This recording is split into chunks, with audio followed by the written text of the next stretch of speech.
Assalamualaikum warahmatullahi wabarakatuh. Hamdan wa syukran lillah, salatan wa salaman ala rasulillah wa ala alihi wa sahbihi wa mawalah. Wa la hawla wa la quwwata illa billah. Rabbi surah li sadri wa yassir li amri. Wahlul 'uqdatam min lisani yafqahu qawli, amma ba'd. Apa kabar semuanya hari ini? Mudah-mudahan Allah memberikan kesehatan zahir batin kepada kita semuanya. Sehingga kita bisa melaksanakan tugas-tugas kita dan kita bisa diberikan kekuatan iman dan Islam oleh Allah Subhanahu wa taala. Baik, adik-adik, hari ini kita akan belajar bersama tentang transaksi jual beli. Kalau kita membincang tentang transaksi jual beli, secara otomatis kan kita pasti mikirnya, oh ada penjual, ada pembeli begitu. Transaksi jual beli ini merupakan transaksi yang lebih sering dilakukan dalam kehidupan sehari-hari. Ini sebagai bukti bahwa manusia ini adalah makhluk sosial yang ini membutuhkan antara satu dan yang lainnya. Nah, tentunya tidak mungkin kan bisa memenuhi kebutuhan tanpa ada bantuan dari orang lain. Entah itu bantuannya berupa komersil maupun bantuan yang berupa non-komersil. Nah, jadi kalau misalnya kita membincang tentang jual beli, secara otomatis nanti kita akan belajar makna dari jual beli itu sendiri. Oke. Nah, sebelum menuju ke sana, saya akan membahas dulu yang ini kompetensi dasar kita seperti yang sudah tertera di layar kalian. Kita akan menganalisis tentang ketentuan jual beli, khiyar, salam, dan hajar. Nah, sebagaimana dalil yang difirmankan oleh Allah dalam surat Al-Baqarah ayat 275 yang berbunyi wa ahallallahul bai'a wa harramar riba. Ya, gambarnya hanya ilustrasi. Di sana disebutkan yang artinya dalam firman Allah itu Allah Subhanahu wa taala telah menghalalkan jual beli dan mengharamkan riba. Nah, selanjutnya tentang jual beli itu kita akan bahas bersama-sama. Nah, ini peta konsep yang akan kita pelajari berikutnya. Transaksi jual beli kita ada 3 jenis nanti yang akan kita pelajari ya. Ada bai musyahadah, ada bai mausuf fi zimmah, ada bai ghaib. Nanti di sana akan menuju ke khiyar, salam, apakah nanti bai ghaib ini sah atau tidak sah, terus salam ini tadi ada khiyar dan sebagainya. Nah, nanti akan kita bahas bersama-sama. Kita menuju ke pengertian dari jual beli sendiri. Nah, jual beli sendiri itu apa sih sebenarnya? Nah, kita sebelum menuju dari pengertian dari jual beli sendiri, kita akan menuju kepada dalilnya. Dalil yang mendasari legalitas transaksi jual beli ini sebagaimana surat Al-Baqarah ayat 275 yang sudah saya bacakan di awal tadi, bahwa Allah telah menghalalkan jual beli dan mengharamkan riba. Ini sangat jelas sekali, tidak ada penutup apa-apa, sudah sangat tertulis jelas bahwa Allah itu menghalalkan jual beli dan mengharamkan riba. Nah, kita langsung saja sabda Rasulullah Shallallahu Alaihi Wasallam, an Nabi Shallallahu Alaihi Wasallam suila ayil kasbi atyabu qala amal rajuli biyadihi wa kullu bai'im mabrur. Nah, di sini disebutkan sesungguhnya Nabi Shallallahu Alaihi Wasallam ditanya mengenai penghasilan apa yang paling baik. Maka Nabi Shallallahu Alaihi Wasallam bersabda, pekerjaan seorang laki-laki dengan tangannya sendiri dan jual beli berdagang yang baik. Nah, ini sudah jelas ya. Nah, kemudian kita akan menuju kepada pengertian dari jual beli. Secara bahasa, jual beli ini berasal dari bahasa bai'.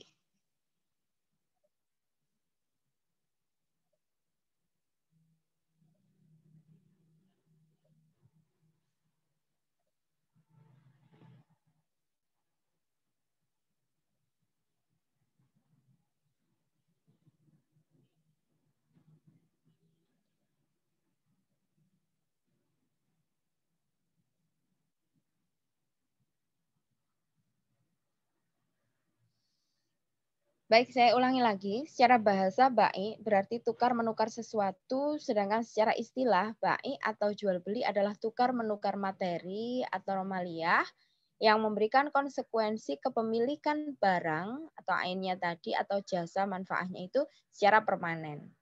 Nah, Ini kalau misalnya kita membincang di sini pengertian jual beli.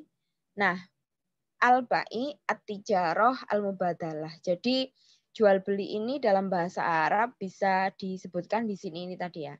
Nah, istilahnya, secara istilah pengertiannya itu adalah menukar barang dengan barang atau barang dengan uang atau jalan melepas hak milik dari yang satu kepada yang lain atas dasar saling merelakan. Ya artinya misalnya saya punya buku saya jual ke kalian. Kalian membayarnya dengan uang. Nah, ini adalah proses jual beli itu. Kemudian pemilikan harta benda dengan jalan tukar menukar yang sesuai dengan aturan syara. Kemudian saling tukar harta, saling menerima, dapat dikelola atau ditasarruf dengan ijab kabul dengan cara yang sesuai dengan syara. Atau penukaran benda dengan benda lain dengan jalan saling merelakan atau memindahkan hak milik dengan ada penggantinya dengan cara yang dibolehkan. Jadi kalau misalnya kita mengingat orang dulu itu menggunakan sistem barter ya. Jadi tidak seperti sekarang misalnya ada nilai tukar yang berupa, kalau di Indonesia kita menggunakan rupiah gitu ya. Nilai tukar berupa uang ini tadi. Kalau dulu barang dengan barang kayak gitu. Nah, kemudian saya lanjutkan praktek jual beli. Nah, kalau membincang tentang praktek jual beli ini ada 3 tadi seperti yang saya sampaikan di awal. Praktek jual beli bai' musyahadah, yang kedua adalah bai' mausuf fi zimmah, yang ketiga adalah bai' ghaib. Yang bai' musyahadah ini apa sih? Jual beli komoditi yang dilihat secara langsung oleh pelaku transaksi. Ya misal kita pergi ke pasar, kita melihat langsung barang yang akan kita beli, kemudian ada beberapa barang dan sebagainya itu kita melihat langsung, itu namanya bai' musyahadah.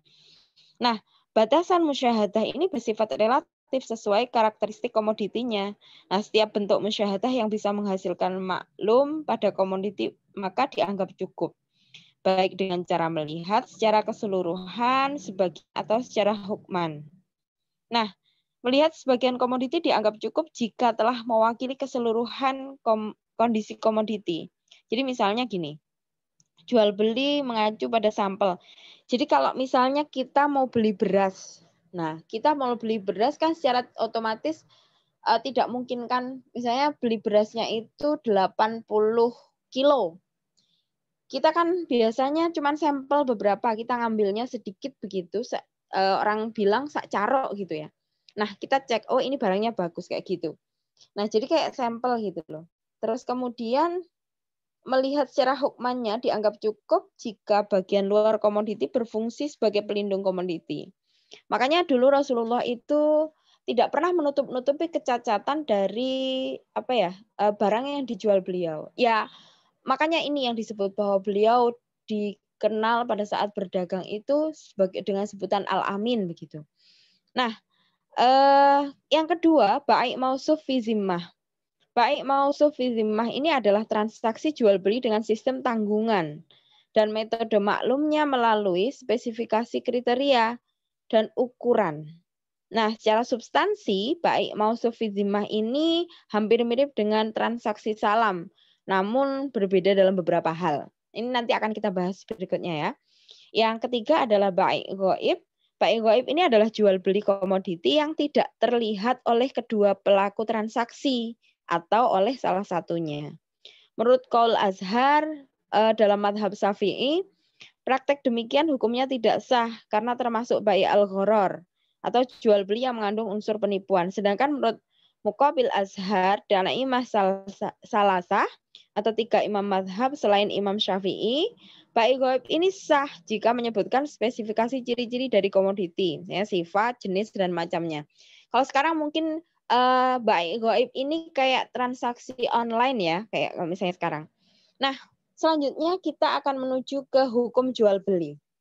Hukum jual beli ini ada 5 hukum dalam jual beli. Yang pertama, jual beli ini adalah wajib hukumnya dalam kondisi bagaimana? Yang pertama misalnya menjual makanan kepada orang yang akan mati jika tidak makan, ini wajib. Yang kedua hukumnya sunnah, saya menjual sesuatu yang bermanfaat jika dibarengi niat yang baik. Yang ketiga hukumnya akan makruh seperti menjual setelah azan pertama sholat Jumat. menjual kain kafan karena ia akan selalu berharap pada kematian. Nah, ini ya, poin makronya di sini. Yang keempat, bersifat mubah. Seperti menjual peralatan rumah jika tidak dibarengi niat yang baik. Ini ya mubah sih, boleh gitu. Yang kelima, jual beli ini hukumnya akan menjadi haram kalau kapan? Kalau menjual setelah azan kedua sholat Jumat, menjual pedang kepada pembunuh, menjual anggur kepada orang yang diyakini akan menjadikannya khamr. Nah, namun praktek-praktek ini tetap sah secara hukum madai. Cuman hukumnya kalau misalnya dibarengi niat yang tadi itu ya akan menjadi haram lah. Nah, kita akan menuju berikutnya struktur akad jual beli atau rukun jual beli ya. Rukun jual beli ini ada 3. Yang pertama akidain. Jadi penjual dan pembeli. Ya namanya rukunnya berarti penjual dan pembeli harus ada. Yang kedua ma'qud alaih. Barang dagangan dan juga alat pembayarannya. Yang ketiga adalah sigotnya, ijab dan kabulnya. Jadi serah terima kayak gitu. Nah ya ini yang kalau misalnya dijabarkan kayak gini. Jadi rukun jual beli itu ada penjual, ada pembeli, ada barang, ada harga, ada ijab, ada kabulnya. Kemudian kita akan bahas satu persatu akidain. Akidain ini adalah pelaku transaksi yang meliputi penjual dan pembeli. Nah, secara hukum transaksi jual beli bisa sah jika pelaku transaksi memiliki kriteria mukhtar dan tidak termasuk dalam kategori mahjur alaih. Mukhtar itu siapa sih?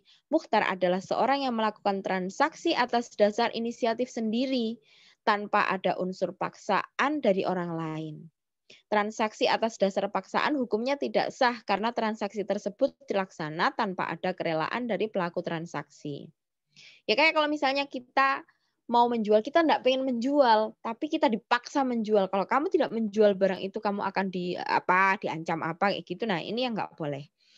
Nah, sesuai dengan firman Allah, Quran Surat An-Nisa ayat 29 yang berbunyi, Bismillahirrahmanirrahim, Ya ayyuhalladzina amanu la ta'kulu amwalakum bainakum bil batili illa an takuna tijaratan an taradim minkum. Yang artinya, hai orang-orang yang beriman, janganlah kamu saling memakan harta sesamamu dengan jalan yang batil, kecuali dengan jalan perniagaan yang berlaku dengan suka sama suka di antara kamu. Kemudian mahjur alaih ini adalah orang yang dibekukan tasarruf atas hartanya karena sebab-sebab tertentu. Dalam fikih terdapat 8 orang yang dibekukan tasarruf atas hartanya. Anak kecil, orang gila, orang yang menghamburkan harta, orang yang bangkrut, orang sakit dalam keadaan kritis, budak, orang murtad, dan orang yang menggadaikan barang. Ini disebut sebagai mahjur alaih. Nah, ini tadi kan di awal disampaikan akidain itu kategorinya adalah kriteria mukhtar dan tidak termasuk mahjur alaih. Jadi orang-orang yang masuk kriteria mukhtar ini bisa melakukan transaksinya, tetapi mahjur alaih tidak melakukan transaksinya. Terus bagaimana kalau misalnya anak kecil beli jajan, ini beda lagi. Dalam skala berapa sih? Kalau misalnya dalam skala yang lebih besar lagi kan harus juga dipertimbangkan. Maksudnya anak kecil tidak punya ini. Kalau misalnya kayak ijab kabulnya itu kan akan dia belum, kalau dalam Islam kan ada sisi-sisi yang namanya dia bisa membedakan yang hak dan yang batil kayak begitu. Nah, selain 2 syarat di atas, pelaku transaksi atau pembeli harus muslim jika komoditi berupa mushaf, yaitu setiap sesuatu yang mengandung tulisan Al-Quran disamakan dengan Al-Quran, yaitu kitab hadis dan kitab yang mengandung ilmu syariat. Maka pembeli komoditi ini disyaratkan harus muslim. Yang kedua, budak muslim. Jika komoditi berupa budak muslim, maka pembeli juga harus muslim. Karena kepemilikan non-muslim terhadap budak muslim mengandung unsur penghinaan. Kalau sekarang kan sudah tidak ada perbudakan lagi. Jadi kalau misalnya dibincang ini budak, ini sudah kayaknya di semua negara kayaknya sudah penghapusan tentang budak ini. Apalagi di Indonesia nggak ada. Di Indonesia kan sudah ada hak asasi manusia ini, lembaga HAM gitu. Komisi HAM saya bilang. Yang ketiga, budak murtad. Nah, ini lagi ya, cuman kita bahas sedikit aja.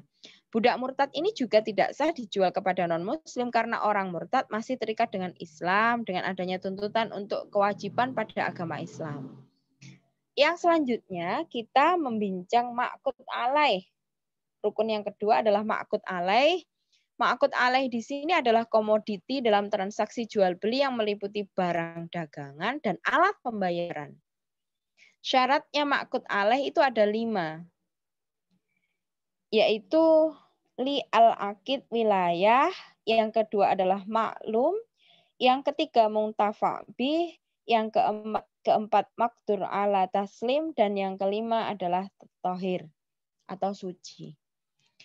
Kita bahas dulu yang pertama, li al-aqid wilayah, yaitu pelaku transaksi harus memiliki wilayah atau otoritas atau kewenangan atas ma'qud alaih.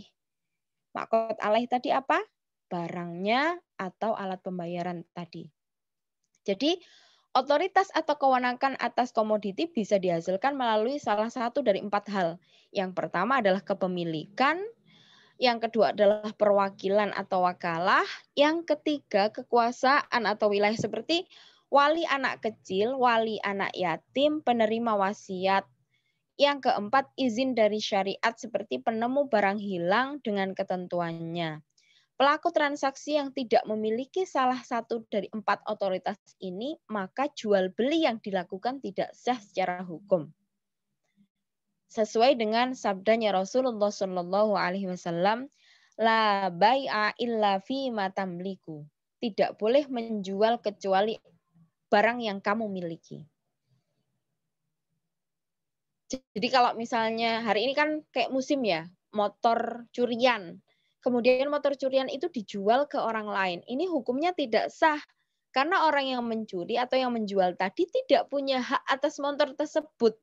Makanya ini sebuah tindakan kriminal yang jelas dalam Islam ya sangat-sangat tidak sah sekali penjualan yang kayak begini.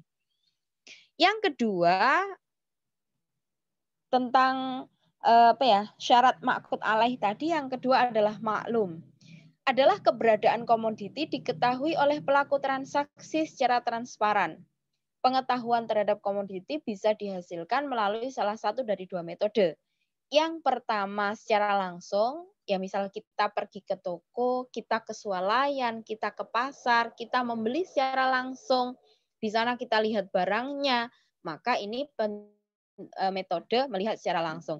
Yang kedua, ini spesifikasi dengan cara menyebutkan ciri-ciri komoditi baik sifat dan ukurannya. Ini kayak pembelian secara online. Kan kalau kita pembelian secara online itu kita tidak melihat barangnya, tetapi di sana dituliskan spesifikasinya. Misalnya ukurannya berapa, panjangnya berapa, lebarnya berapa, beratnya berapa, terus kemudian warnanya apa, jenis bahannya apa, ini semuanya tertulis di sana. Kemudian yang ketiga adalah muntafa' bih. Muntafa' bih ini adalah barang yang memiliki nilai kemanfaatan. Adapun tinjauan muntafa' bih ini sebuah komoditi melalui 2 penilaian, yaitu syar'i dan urfi. Barang yang memiliki nilai manfaat secara syar'i maksudnya adalah barang yang pemanfaatannya legal secara syariat. Maka tidak sah menjual alat musik karena pemanfaatnya tidak legal secara syariat. Adapun barang yang memiliki nilai manfaat secara urfi adalah barang yang diakui publik, memiliki nilai manfaat, sehingga tidak sah menjual 2 biji beras, karena secara publik tidak memiliki nilai manfaat. Membincang tentang barang yang bernilai manfaat tadi, secara syar'i ya memang kalau misalnya menjual alat musik tanpa ada sisi kemanfaatnya yang tidak legal ini ya tidak sah. Artinya menjual alat musik untuk hura-hura dan sebagainya. Kecuali pada sisi poin hadrah ini juga termasuk alat musik di sini. Jadi kalau misalnya membincang tentang hadrah, nilai manfaatnya adalah untuk membaca sholawat, menyemangati dan sebagainya, ini ada lagi sisi manfaatnya. Dan misalnya alat musik, misalnya gambus, kemudian gitar, ini bisa akan menimbulkan sisi-sisi manfaat kalau dimanfaatkan untuk sisi dakwahnya tadi. Yang selanjutnya adalah makdur ala taslim. Makdur ala taslim ini adalah keadaan komoditi yang mampu diserah terimakan oleh kedua pelaku transaksi. Jika keadaan komoditi tidak mungkin diserah terimakan seperti menjual burung yang ada di udara atau ikan yang ada di laut, maka transaksi tidak sah. Taruh misalnya, saya akan menjual ini. Saya menjual ini, yang saya jual adalah burung itu. Nah, itu burungnya ada di udara. Nah, ini nggak bisa, soalnya nggak langsung dipegang secara langsung kayak gitu. Jadi artinya dia kayak nggak mungkin diserah terimakan. Dia misalnya di tempatnya, itu yang akan saya jual burung itu. Oh itu ikan itu yang akan saya jual. Ini ya kayak hal yang hal yang mustahil gitu loh dilaksanakan gitu. Kecuali kalau sudah ditangkap itu beda lagi ya. Kemudian yang kelima adalah tohir atau suci. Nah, suci ini tersendiri, keadaan komoditi yang suci ini maka tidak sah menjual komoditi najis seperti kulit bangkai, anjing, dan babi. Juga yang merupakan hal yang tidak sah ini kotoran ya. Kotoran hewan, misalnya ini tidak sah. Kalau misalnya kan ini sering terjadi di masyarakat ini praktek kayak kotoran hewan dijual kayak gitu. Nah, ini adalah menjual barang najis kecuali begini transaksinya, ijab kabulnya. Jadi kita mengambil kotoran hewan, misalnya kotoran kambing di rumahnya si A. Nah, ini niatnya bukan untuk membeli kotoran kambingnya, tapi untuk tenaga pengangkutan kayak gitu tidak apa-apa. Nah, ini sesuai dengan sabda Rasulullah, innallaha wa rasuluhu harrama bai'al khamr wal maitati wal khinzir wal asnam. Sesungguhnya Allah dan Rasulnya mengharamkan penjualan khamr, bangkai, babi, dan berhala. Nah, adapun komoditi yang terkena najis atau mutan najis hukumnya diperinci. Jika memungkinkan disucikan seperti baju yang terkena najis, maka sah dijual. Dan jika tidak memungkinkan seperti air sedikit yang terkena najis, maka ya tidak sah dijualnya. Selanjutnya kita akan membahas tentang sigohnya. Rukun yang selanjutnya adalah sigoh. Sigoh ini adalah dalam bahasa interaktif dalam sebuah transaksi yang meliputi penawaran dan persetujuan. Ya ibaratnya ini saya jual, ini saya beli, kayak gitu loh. Transaksi jual beli tanpa menggunakan ijab dan qabul dikenal dengan istilah bai' mu'atah. Bai' mu'atah ini ijab dan qabul dalam transaksi jual beli cukup urgen ya. Sehingga ada 3 pendapat tentang bai' mu'atah. Yang pertama menurut qaul masyhur tidak sah secara mutlak. Yang kedua menurut Ibnu Suraij dan Ar-Rawyani bai' mu'atah sah hanya pada komoditi dalam skala kecil. Yang ketiga menurut Imam Malik dan An-Nawawi bai' mu'atah sah dalam praktek yang secara urf atau secara umum sudah dikatakan sebagai praktik jual beli. Syarat-syarat sighah ini adalah sebagai berikut. Antara ijab dan qabul tidak ada pembicaraan lain yang tidak ada hubungannya dengan transaksi jual beli. Yang kedua, antara ijab dan qabul tidak ada jeda waktu yang lama. Yang ketiga, adanya kesesuaian makna antara ijab dan qabul, semisal dalam ijab disebutkan harga barang yang dijual adalah 10.000, lalu dalam qabulnya disebutkan 20.000, maka ijab qabulnya ini tidak sah. Jadi harus sesuai di situ. Saya beli harga sekian ya, kamu jualnya harus dengan harga yang sekian gitu loh. Tidak ada penambahan harga dan sebagainya, tidak ada. Jadi harus benar-benar transparan lah dalam bahasanya. Yang keempat, tidak digantungkan pada suatu syarat dan yang tidak sesuai dengan ketentuan akad. Semisal memberikan syarat kepada pembeli untuk tidak menjual kembali barang yang dibelinya kecuali pada penjual pertama. Syarat seperti ini bertentangan dengan ketentuan akad bai', yakni setelah transaksi jual beli selesai, maka barang sepenuhnya menjadi milik pembeli. Adalah hak pembeli menjual barang yang dimilikinya kepada siapa saja. Yang kelima, tidak ada pembatasan waktu. Yang selanjutnya, ucapan pertama tidak berubah dengan ucapan kedua. Semisal begini, apabila penjual berkata, saya jual dengan harga 10.000, lalu ia mengubah kalimatnya, saya jual dengan harga 20.000, maka ijabnya tidak sah. Sebab apabila pembeli menjawab, ya saya beli, maka tidak dapat diketahui harga mana yang disetujui. Jadi harus kayak satu harga, kecuali misalnya gini, kalau nanti ada istilah sendiri ya, penawaran ya. Jadi kalau misalnya ditawarkan, oh ya wes, oke saya jual sekian. Nah itu kayak misalnya kayak deal, ditawar sekian dan kemudian disepakati kedua belah pihak, oke saya jual sekian, oke saya beli, kayak gitu. Nah, selanjutnya ijab dan qabul diucapkan sampai terdengar oleh orang yang berada di dekatnya. Adapun isyarat orang bisu, jika isyaratnya bisa dipahami oleh semua orang, maka dianggap sighah yang sharih dan tidak butuh niat. Namun jika isyarahnya hanya bisa dipahami oleh beberapa orang saja, maka dianggap sighah kinayah dan butuh niat gitu. Selanjutnya, tetap wujudnya syarat-syarat akidain sampai ijab dan qabul selesai. Orang yang memulai ijab dan qabul harus menyebutkan harga, memaksudkan kalimat ijab dan qabul pada maknanya. Syarat ini mengecualikan kalimat yang diucapkan orang yang lupa, tidur, tidak sadar, dan sebagainya. Nah, selanjutnya kita akan membahas tentang etika dalam transaksi jual beli. Nah, yang pertama tidak terlalu banyak mengambil laba. Yang kedua jujur dalam bertransaksi, menjelaskan keadaan komoditi baik, kelebihan atau kekurangannya tanpa adanya kebohongan. Jadi ya disampaikan apa adanya. Jangan kayak ditutup-tutupi kayak gitu. Nah, cara Rasulullah berdagang sehingga Rasulullah disebut sebagai Al-Amin ini adalah Rasulullah ini adalah orang yang paling jujur ketika berdagang dan dalam keadaan apapun lah. Jadi Rasulullah itu berdagang itu kalau misalnya ada yang jelek ya dikatakan kejelekannya. Kebaikannya apa ya dikatakan sesuai dengan barang yang memang ada di situ. Nah, ini tadi sabdanya Rasulullah Shallallahu alaihi wasallam.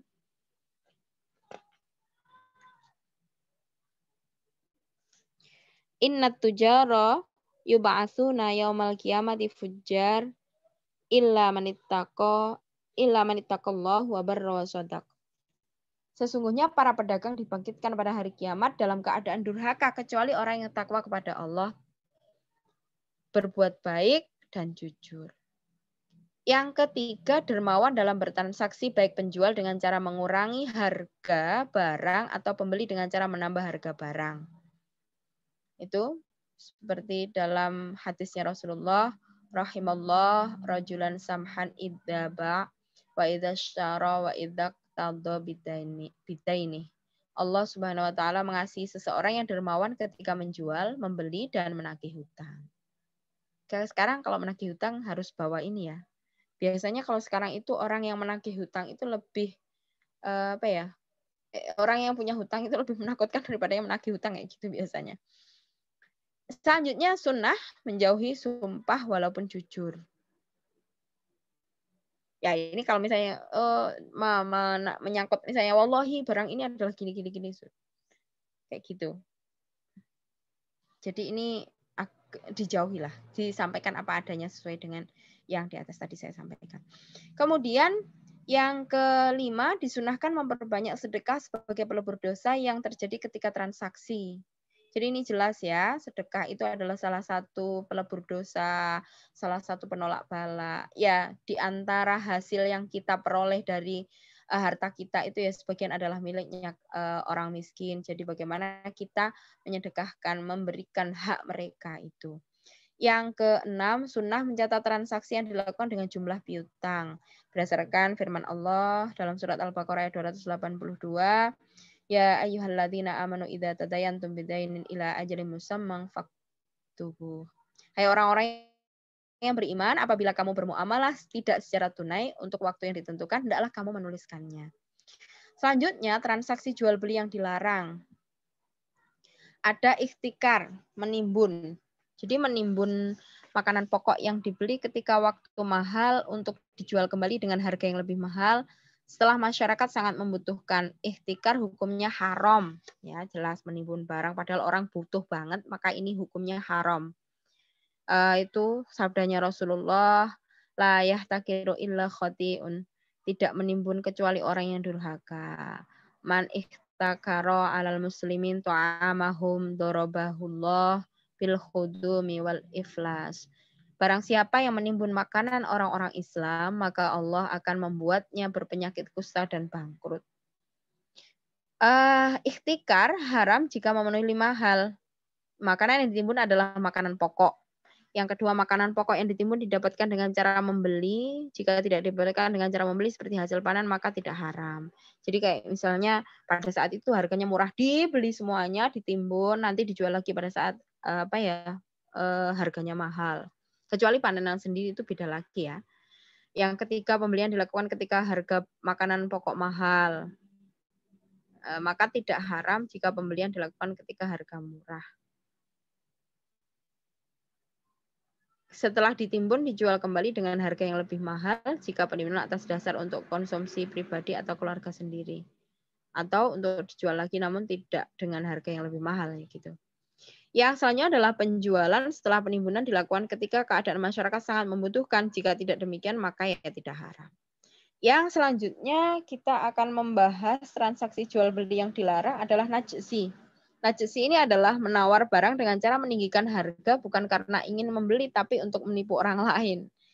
Yang ketiga, saum ala asaum, yaitu menawar dari tawaran orang lain. Jadi ya, saya ulangi, saum ala saum, yaitu menawar atas tawaran orang lain.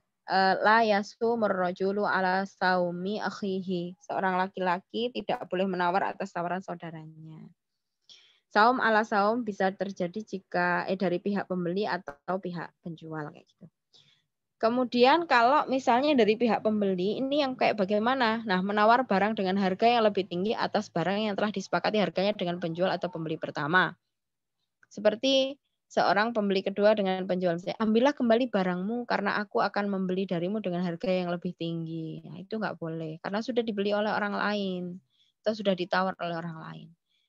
Pihak penjual yang kalau pihak penjual ini menawarkan barang dengan harga yang lebih murah daripada harga yang telah disepakati pembeli dengan penjual pertama, seperti perkataan seorang penjual kepada pembeli. Kembalikan barang yang sudah kamu beli karena aku akan menjual kepadamu barang yang lebih bagus dengan harga yang sama atau barang yang sama dengan harga yang lebih rendah kayak gitu. Itu nggak boleh. Kemudian yang selanjutnya adalah mengandung unsur membantu kemaksiatan. Ini tadi jadi transaksi jual beli yang dilarang mengandung unsur kemaksiatan, ini jelas ya enggak boleh ya. Yang selanjutnya adalah memisahkan antara ibu dan anak. Termasuk transaksi jual beli yang dilarang adalah memisahkan antara budak perempuan dan anaknya yang belum tamyiz. Kayak gitu ini enggak boleh. Nah, kita akan menuju yang selanjutnya adalah khiyar. Apa sih sebenarnya khiyar itu? Khiyar itu adalah hak memilih pelaku transaksi untuk memilih antara melanjutkan atau mengurungkan transaksinya. Jadi kayak misalnya tak terus nggak sih jual beli ini gimana dan sebagainya gitu. Nah, dalilnya sudah jelas sekali dalam hadisnya Rasulullah. Di sana disebutkan al-bayyi'ani bil khiyari malam yaftariqa au yaqulu ahaduhuma lil akhari ikhtar. Penjual dan pembeli memiliki pilihan sebelum keduanya berpisah atau salah satunya mengatakan pada yang lain pilihlah. Dan itu hadis yang kedua yang artinya aku mendengar seorang sahabat Ansor yang lugu mengadu kepada Rasulullah bahwa ia selalu dirugikan dalam jual beli. Lalu Rasulullah bersabda, apabila kamu jual beli maka katakan tidak ada penipuan. Selanjutnya kamu berhak menentukan pilihan pada setiap barang yang kamu beli selama 3 malam. Jika kamu berminat ambil, jika tidak ya kembalikan. Nah, selanjutnya macam-macam khiyar. Khiyar yang pertama adalah khiyar majelis, yang kedua adalah khiyar syarat, yang ketiga adalah khiyar aib. Kita akan bahas satu persatu. Apa itu khiyar majelis? Khiyar majelis itu adalah hak atau wewenang pelaku transaksi untuk menentukan pilihan antara melangsungkan atau mengurungkan transaksi ketika kedua pelaku transaksi masih berada dalam masa khiyar majelis. Artinya dalam majelis itu, di tempat itu pada saat itu juga, itu apakah dilanjutkan atau tidak. Maka ini dinamakan khiyar majelis. Nah, khiyar majelis ini bisa sah dengan 5 syarat. Terjadi pada akad yang bersifat murni, tukar-menukar barang. Mengecualikan akad nikah, maka dalam akad nikah tidak terjadi khiyar majelis ya, ini beda lagi. Kemudian yang kedua, masa khiyar majelis akan berakhir dengan salah satu antara saling memilih atau berpisah. Kalau yang takhayyur atau memilih ini adalah keputusan pelaku transaksi antara memilih melangsungkan atau mengurungkan transaksi ketika keduanya masih berada dalam majelis akad. Jika pelaku transaksi telah menjatuhkan salah satu pilihan, maka hak khiyarnya telah berakhir walaupun keduanya belum berpisah dari majelis akad tersebut. Nah, apabila ada perbedaan pilihan antara kedua pelaku transaksi seperti satu pihak memilih melangsungkan transaksi sedangkan yang lain memilih mengurungkannya, maka yang dimenangkan adalah pihak yang mengurungkan transaksi. Yang kedua adalah tafarruq. Tafarruq ini adalah terjadinya perpisahan antara kedua atau salah satu pelaku transaksi dari majelis akad. Batasan tafarruq merujuk pada uruf karena tidak ada batasan secara syar'i maupun lughawi. Jika salah satu pelaku transaksi keluar dari majelis akad, maka masa khiyar telah berakhir walaupun keduanya belum saling memilih. Yang kedua adalah khiyar syarat. Khiyar syarat ini adalah hak pelaku transaksi untuk memilih antara melangsungkan atau mengurungkan transaksi sesuai kesepakatan kedua belah pihak atas waktu yang telah ditentukan. Eksistensi khiyar syarat ini bersifat opsional. Dalam khiyar syarat boleh ditiadakan jika kedua belah pihak tidak menginginkan. Berbeda dengan khiyar majelis ya yang bersifat otoritatif nih, sehingga tidak bisa dinafikan dari akad. Nah, jika pelaku transaksi menafikan khiyar majelis dari sebuah transaksi, maka ada 3 pendapat dalam mazhab Syafi'i. Yang pertama, menurut qaul asah, transaksi tidak sah. Menurut pendapat kedua, transaksi sah tanpa ada hak khiyar. Yang ketiga, menurut pendapat ketiga, transaksi sah dan tetap ada hak khiyar. Kemudian fungsi khiyar syarat adalah perpanjangan dari khiyar majelis. Ya, jika hak memilih dalam khiyar majelis hanya terbatas ketika pelaku transaksi berada dalam majelis akad dan akan berakhir ketika keduanya telah berpisah, maka khiyar syarat ini hak memilih tersebut masih berlangsung walaupun kedua pelaku transaksi telah berpisah dengan batas waktu yang disepakati. Misalnya dipertimbangkan mau pulang dulu, kira-kira nanti keluarga di rumah ini kira-kira setuju enggak, kira-kira ada pertimbangan-pertimbangan khusus kayak gitu. Nah, ini tapi harus disepakati ya wes 2 hari lagi saya ke sini kayak gitu. Jadi ini ada sisi-sisi kesepakatan dari kedua belah pihak kayak gitu.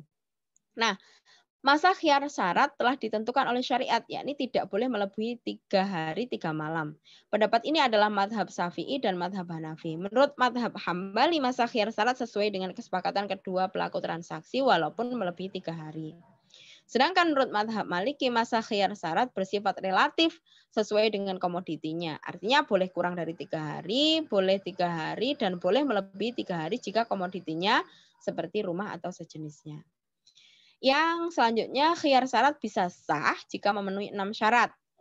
Yang pertama menyebutkan tempo, yang kedua waktu yang ditentukan diketahui kedua pelaku transaksi, yang ketiga tidak melebihi 3 hari 3 malam, yang keempat waktu 3 hari 3 malam dihitung sejak persyaratan di waktu itu, di misalnya jam 3 sore ya berikutnya nanti ya jam 3 sore lagi gitu loh, 3 hari kemudian. Yang keempat waktu 3 hari, yang kelima, komoditi harus tidak berpotensi mengalami perubahan selama waktu yang telah ditentukan. Karena misalnya membeli nasi, kemudian nasi 3 hari kemudian basi, ya itu beda lagi. Yang keenam, berkesinambungan, artinya waktu yang ditentukan tidak terpisah begitu. Kemudian yang ketiga adalah khiyar aib. Khiyar aib adalah hak pelaku transaksi untuk memilih antara melangsungkan transaksi dengan menerima komoditi apa adanya atau mengurungkan transaksi dengan mengembalikan komoditi kepada penjual setelah komoditi didapati tidak sesuai dengan salah satu dari 3 hal. Yang pertama, tidak sesuai dengan janji syarat yang disebutkan ketika transaksi. Saya membeli kambing dengan syarat kambing hamil. Jika setelah kambing diterima tidak sesuai dengan kriteria, maka pembeli ini memiliki hak khiyar aib untuk memilih atau menerima kambing apa adanya atau mengembalikan kambing kepada penjual. Yang kedua, tidak sesuai dengan standar umum, artinya komoditi yang diminati pembeli adalah komoditi yang sesuai dengan standar umum dan terbebas dari cacat. Nah, jika dalam komoditi terdapat aib yang tidak umum ditemukan pada jenis barang tersebut, misalnya pembelian buku yang beberapa halamannya hilang, maka pembeli memiliki hak khiyar aib sebagaimana dalam contoh pertama. Oleh karena itu, jika dalam komoditi terdapat aib, maka penjual wajib memberitahu secara detail kepada pembeli dan tidak boleh menyembunyikannya. Yang ketiga, tidak sesuai dengan harapan pembeli karena ada tindakan penipuan dari pihak penjual.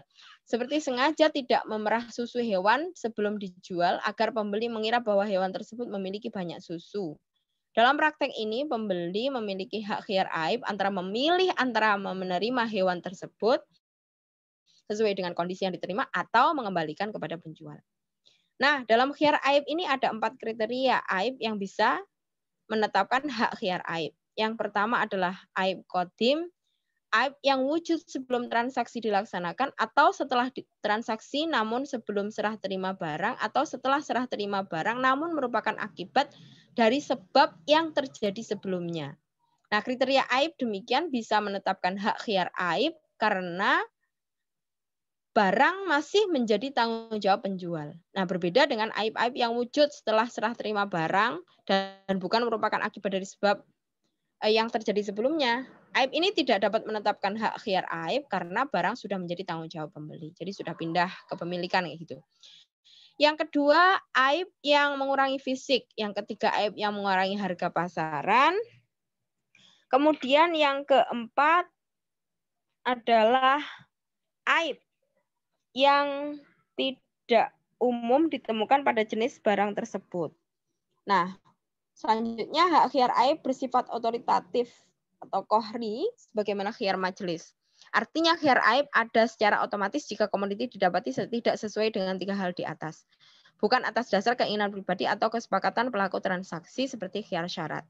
Hak khiyar aib akan berakhir yakni pelaku transaksi tidak memiliki hak untuk mengembalikan komoditi dan dianggap menerima rela dengan kondisi komoditi apa adanya jika pelaku transaksi tidak segera mengembalikan komoditi dan komoditi telah dimanfaatkan seperti dijual, disewakan, atau dipakai. Nah, demikian. Terima kasih. Kita akan lanjutkan kembali di pertemuan berikutnya. Mudah-mudahan bermanfaat. Saya akhiri. Wallahul muwaffiq ila aqwamit thoriq. Wassalamualaikum warahmatullahi wabarakatuh.